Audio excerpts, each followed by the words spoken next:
Buenas tardes. Primero que todo quiero agradecer a Costa Rican Young Arbitrators, la invitación que me cursara para participar en este panel, y al mismo tiempo pues felicitar también a los integrantes de dicha organización por este ya esperado evento anual. Pues en realidad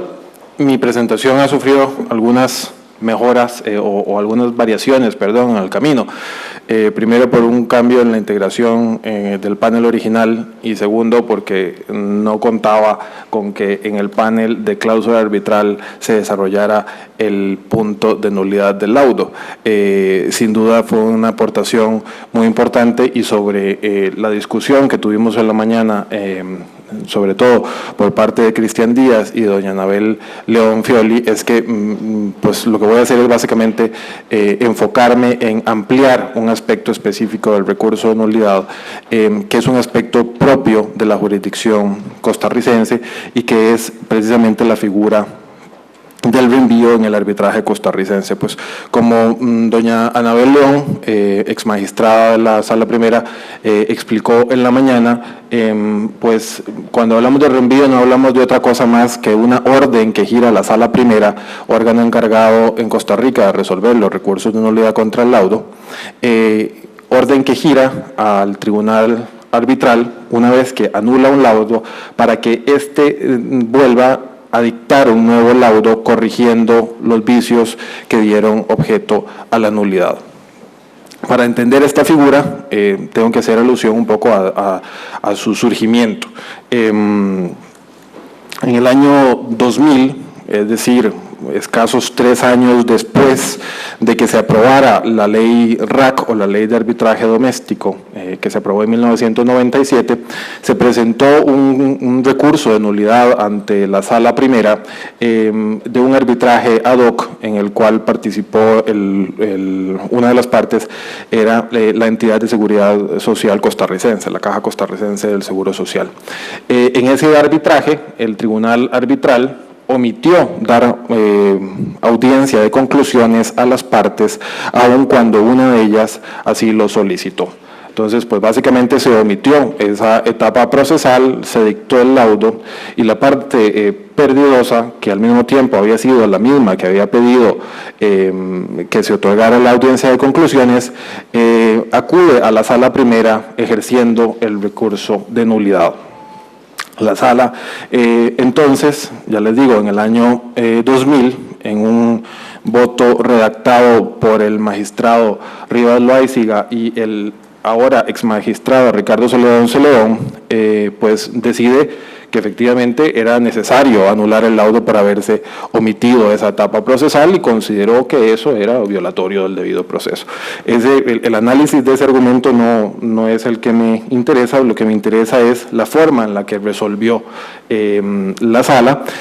anular el laudo y aplicar el reenvío. Básicamente lo que hizo la Sala fue acudir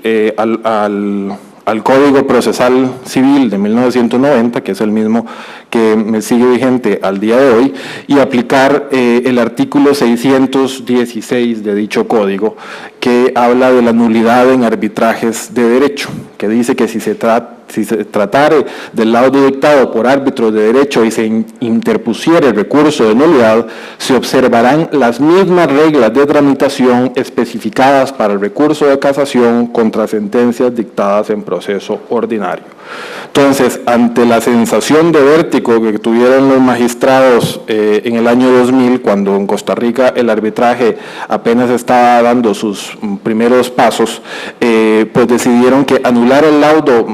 totalmente y obligar a las partes a que volvieran a repetir el proceso arbitral, pues era una solución demasiado gravosa. Entonces, por eso, pues se pusieron a revisar el Código Procesal Civil y encontraron esta norma. Hay algunas consideraciones también que se hacen en la sentencia que a este punto, o luego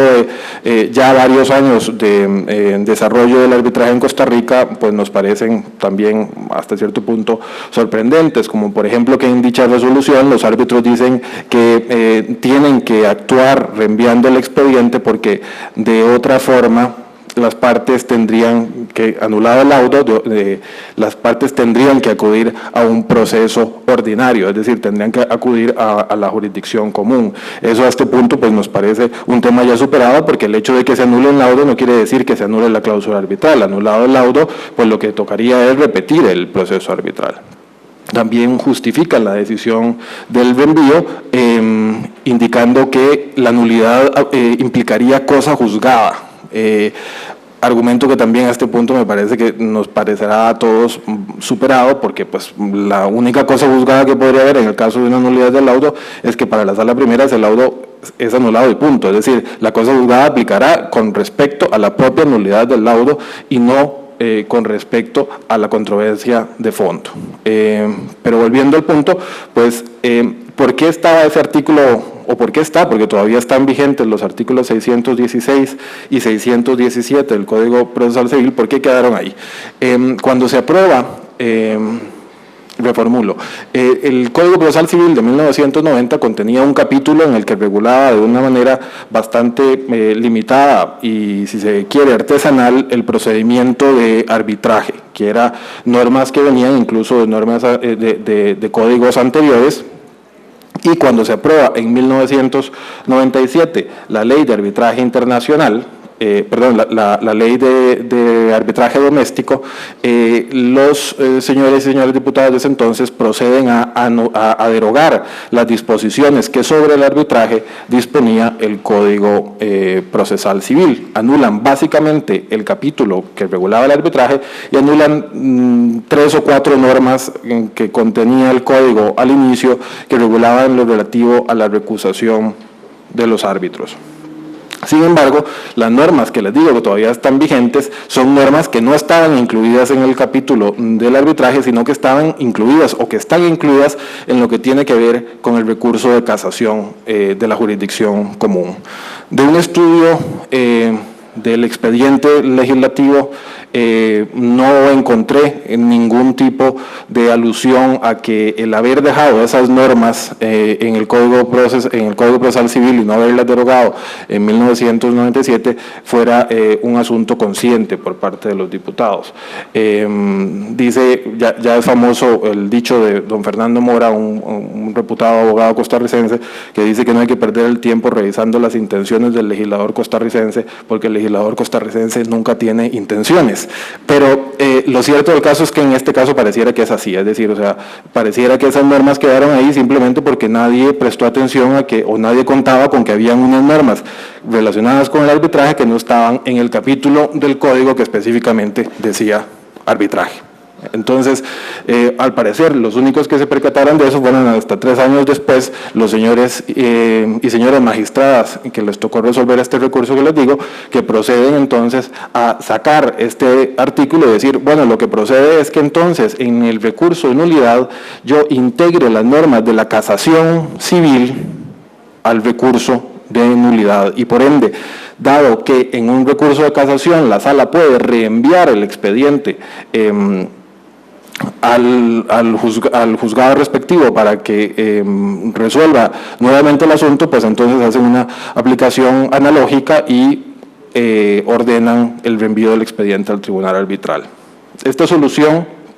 se ha venido aplicando reiteradamente a lo largo de estos 14 años. No cuento con estadísticas de en cuántos casos se ha aplicado, pero lo cierto es que me atrevería a afirmar que en los pocos casos en los que los recursos de nulidad son declarados con lugar, la sala termina aplicando el reenvío siempre que el vicio sea alguno de los 3 siguientes: una violación al debido proceso, infrapetita o suprapetita. En los otros casos de nulidad, pues se considera que por la naturaleza de dichas causales no aplica el reenvío y lo que procedería es la nulidad absoluta del laudo. Desde el año 2000, desde este mismo voto al que he venido haciendo alusión, una parte minoritaria de la sala ha venido sistemáticamente salvando el voto. En este caso del año 2000, el entonces magistrado, se me acaba de olvidar el nombre, ahorita me acuerdo de él, salvó el voto, básicamente, Ricardo Zamora Carvajal. realiza un voto salvado que se ha venido repitiendo aún cuando han variado las integraciones de la sala primera, sobre todo por doña Anabel León Fioli, que lo explicó someramente en la mañana, y también por el aún magistrado Román Solís Zelaya. Y en algunos casos también cuando ha integrado como magistrado suplente, cuando su nombramiento estaba vigente, el magistrado Hernando París Rodríguez. ¿Por qué es que los magistrados minoritarios han salvado el voto? Pues básicamente por tres motivos que a mí me parecen que son total y completamente válidos. Primero, porque consideran que la sala primera no cuenta con facultades legales que sustenten el reenvío al tribunal arbitral ordenándole el dictado de un nuevo laudo. Segundo, porque consideran que los artículos del Código Procesal Civil, a los que hice alusión antes, fueron derogados tácitamente por la ley RAC. ¿Esto por qué? Por cuanto la ley RAC contiene normas específicas para el recurso de nulidad. Entonces, por esa omisión legislativa, esos artículos permanecieron ahí y no fueron derogados expresamente, pero sí, en criterio de dichos magistrados, el criterio que yo secundo, fue tácitamente derogado con la aprobación de la ley RAC en 1997. Y por último, lo que dicen es que las disposiciones relativas al recurso de nulidad contenidas en la ley RAC resultan incompatibles con las disposiciones procesales del recurso de casación contenidas en el Código Procesal Civil, y eso es absoluta y completamente cierto. Por suerte, la figura del reenvío se ha o la aplicación de los artículos antes indicados se ha limitado a la figura del reenvío. No ha integrado la sala las otras normas relacionadas con la tramitación del recurso de casación a la resolución de recursos de nulidad, pero pues dado lo que dice el artículo en cuestión, pues me parece que sería totalmente viable, siguiendo la interpretación mayoritaria de la sala, que otras normas del recurso de casación sean aplicados al recurso de nulidad. Además de estos tres aspectos que les digo, pues en realidad el valor agregado que yo quisiera generar con esta ponencia es hacer ver que con la aprobación de la Ley de Arbitraje Internacional en el año 2011 estamos frente a un cambio de paradigma. Conviene aclarar para quien no esté familiarizado con la legislación costarricense que Costa Rica es uno de los pocos países, hay algunos otros en la región, pero pocos al fin, que tiene un arbitraje bifronte, es decir, tenemos una ley de arbitraje doméstico, que es la ley de 1997, la ley que llamamos usualmente ley RAC, y tenemos una ley de arbitraje internacional aprobada en el año 2011. Esa coexistencia, además, normal, más que un tema voluntario, es un tema de posibilidades, es decir, hasta cierto punto los propulsores de la adopción de la ley de arbitraje internacional en Costa Rica quisieron evitar que los señores y señoras diputadas entraran a hacer lo que sucedió con la ley RAC en 1997, que si bien esa ley era fundamentada en la ley modelo de la ONCITRAL, es uno de los mejores ejemplos de cómo se puede arruinar una ley modelo. Entonces, no se quiso repetir ese error y lo que se trató de hacer fue que la ley modelo en su nueva versión fue adoptada en Costa Rica con la menor cantidad de variaciones, objetivo que finalmente se consiguió. Entonces, en consecuencia, mi punto es que la adopción de esta ley, que todo el mundo a lo interno de Costa Rica ha entendido, no, es que esa ley tiene que ver nada más con los arbitrajes internacionales. Nosotros, que mayoritariamente hacemos arbitraje doméstico, no tenemos que ver nada con esa ley. Pues en realidad mi posición es que es justo lo contrario, es decir, la ley de arbitraje internacional es la mejor forma de integrar las lagunas que pueda tener la ley RAC. Y también, pues la ley de arbitraje internacional contiene una solución distinta al reenvío, que es lo que en doctrina usualmente se denomina remisión, que está contenida en el artículo 34.4 de la Ley de Arbitraje Internacional, que dice que el tribunal, cuando se le solicite la anulación de un laudo, podrá suspender las actuaciones de nulidad cuando corresponda y cuando así lo solicite una de las partes, por un plazo que determine a fin de dar al tribunal arbitral la oportunidad de reanudar las actuaciones arbitrales o de adoptar cualquier otra medida que a juicio del tribunal arbitral elimine los motivos para la petición de nulidad. Contrario a lo que decía doña Anabel en la mañana, que que esta norma venía a darle razón a la tesis del reenvío, a mí me parece que es justo lo contrario, es decir, es una solución totalmente distinta. En el reenvío, la sala lo que hace es ordenarle al tribunal el dictado de un nuevo laudo y además fijarle un plazo para que lo haga. La solución de la remisión es una solución distinta. ¿Por qué? Porque quiere decir que la sala, en este caso, lo que tendría que hacer es darle la posibilidad al tribunal, no una orden, ahí hay una diferencia importante, de que pueda, si así lo considera, corregir los motivos que son alegados en el recurso de nulidad, pero antes de anular el laudo, es decir, es un acto preventivo. Mire, yo le doy la posibilidad, aquí está el recurso de nulidad, de que si usted considera pueda anular los vicios que están diciendo, pero es una posibilidad. ¿Por qué? Porque la sala, como dijo el voto minoritario, no tiene ninguna potestad legal de ordenar a un tribunal arbitral dictar un nuevo laudo. A lo interno, todos los tribunales se han sometido siempre a lo que dice la sala, pero pensemos sobre todo en un arbitraje internacional. ¿Qué haría un tribunal arbitral que se ve sujeto a una orden de la sala primera de Costa Rica diciéndole que tiene que dictar un nuevo laudo en ciertos términos? Porque aquí lo importante es que en un caso que conocí de primera mano, por ejemplo, estuvimos en presencia de 3 laudos para un mismo asunto, de 3 laudos definitivos, es decir, no estoy refiriéndome a laudos provisionales o interlocutorios, sino que el laudo inicialmente dictado fue anulado primero por la sala, que lo reenvía al tribunal arbitral por un tema de suprapetita, y le pide que dicte un nuevo laudo. La sala, el tribunal vuelve a dictar un segundo laudo y ese segundo laudo también vuelve a ser anulado por la sala, que lo vuelve a reenviar al tribunal, y donde la sala prácticamente en los considerandos le dice a los miembros del tribunal arbitral: señores, miren, lo que le estoy diciendo es que resuelva así. Y entonces el tribunal básicamente lo que hace cuando dicta el tercer y último laudo es copiar básicamente lo que le dijo a la sala que tenía que resolver. No hay una intromisión más clara del Poder Judicial en el arbitraje que este ejemplo que les estoy dando. Y eso pues